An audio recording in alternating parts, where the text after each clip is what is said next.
What's up, everyone? Welcome to the Fantasy Phoenix podcast, here to give you tips for NBL SuperCoach.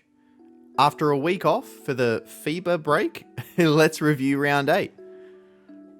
Our main trade-in and captain carried us to a solid 433 points, which was good enough for a small green arrow to 238th overall. We did get let down by some benching decisions that held us back from a really good week. Playing Wardenberg over Saar was less than 10 points, but Clintman injured on 8 with Bullqual 37 on the bench did hurt quite a bit.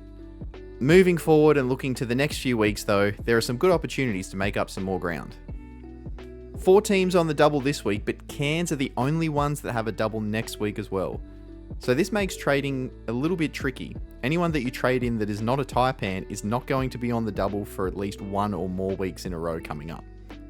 With that in mind, let's take a look at some players to potentially trade in or out in our buy, sell, keep, and avoid segment. Buy are players that I think are good options to trade in if you don't already have them. Sell are players I think are options to trade out if you do own them. Keep are players that are being traded out by others but I think you should consider keeping, and avoid are players that are being traded in by others but I think you should consider avoiding. Here's how the options from last week went. Our buy in Anthony Lamb top scored with a massive 91 for the round and went up 47.7k in the process. Our sell Travers came out with a monster score on a single and essentially held value. Their schedule is still not great, so not massively upset with that call. Our keep Clintman did let us down though with an injury affected 8, but they have the dream schedule, so very happy holding as long as he's fit. And our avoid in AK Gak scored 16 across the double and had a small price increase. The Clintman injury was just one of those things that you can't really avoid, but I didn't expect Travers to dominate the way he did. Overall, we'll probably call that one a bit of a draw this week. Moving on to this week's options. Our buy, Taron Armstrong. Now, if you're yet to pick up the young Taipan, it's not too late. You may have missed some cash gen, but with a break even of just 3 and 5 doubles on the trot, he's still a good buy this week. Perfect bench stash. The sell, Keanu Pinder. More than 1,500 coaches have traded him out already, but he is still the 3rd highest owned player in the competition, coming off a poor double round score of 29. Because of that, he has a break even of 53, which, don't get me wrong, at his best, we know he can hit in a single game, or at least get close to it. But with 3 singles in a row and only 1 double in the next 7 weeks coming up for the Wildcats, I think it's time to start that centre merry-go-round. Keep, Sam Wardenberg. We're going with the big man for the 2nd time in 3 weeks here.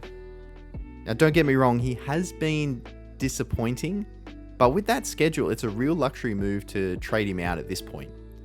I'm a disgruntled owner, but I'll be keeping him for at least the next couple of weeks until we've got a little bit more option in that center position. Our avoid is, I don't know if I'd call it controversial, it's more logical. I'll preface this by saying if this move is a 1-week rental, I don't mind it at all. But Parker Jackson Cartwright, the man that has featured heavily in previous podcasts and our teams. Over 200 coaches have traded in the New Zealand Star. After this week, they only have 1 double in the next 5 weeks. Despite some solid scores and the Will McDowell injury news, I don't think he's one you want to bring in. If you have him, you can of course still keep him, but I think that bringing in one of the Cairns import guards would be better use of that trade. With only a few teams on the double, our captain options are narrowed down. It could be a bullet performer or a massive round from somebody like Humphries, but I think the choice comes down to 4 imports.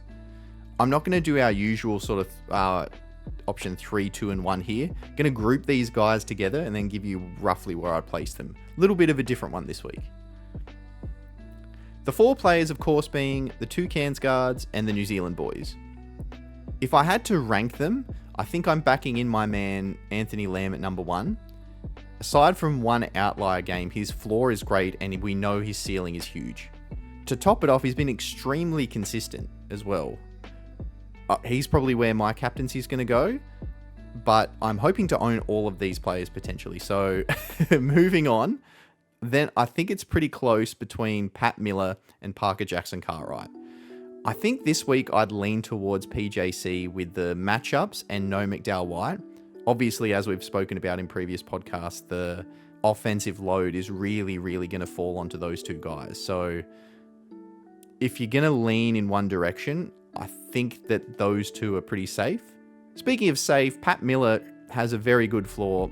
His ceiling might not be the biggest in the competition, especially with all the guys around him, but if you want a safe captain, he's one to look at.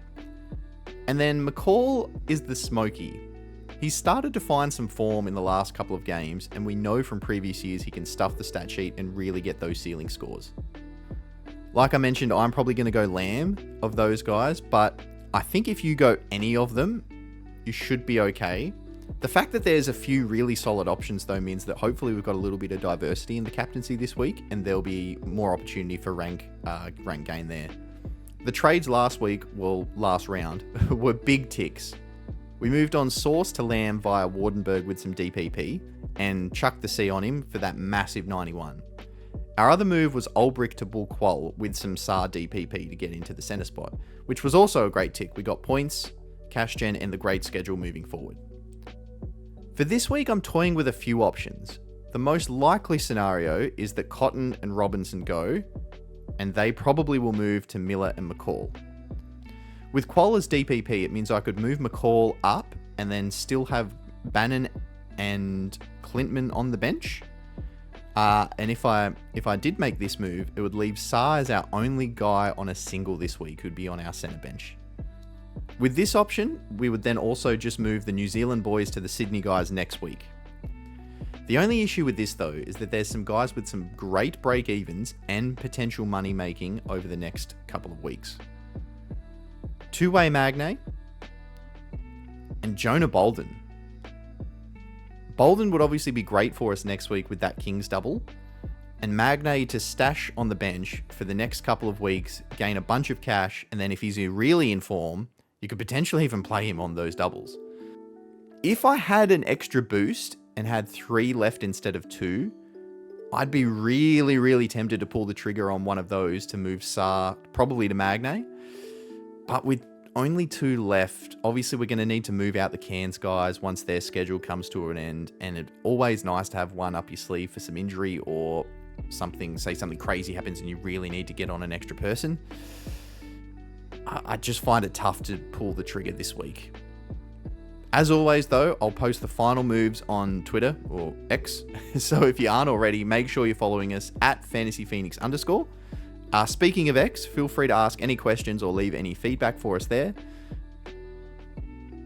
Thank you so much, everyone, for listening or watching, depending on how you tuned in.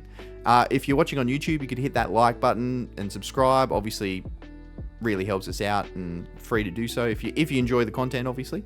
And if you're listening to us on Spotify, hit that follow button. And even if you really like us, feel free to drop a star review down below. By a star, hopefully not just a single star, but you know what I mean. Basketball is back. We're ready to go. Good luck for round 9, everybody, and we'll see you all in the next one.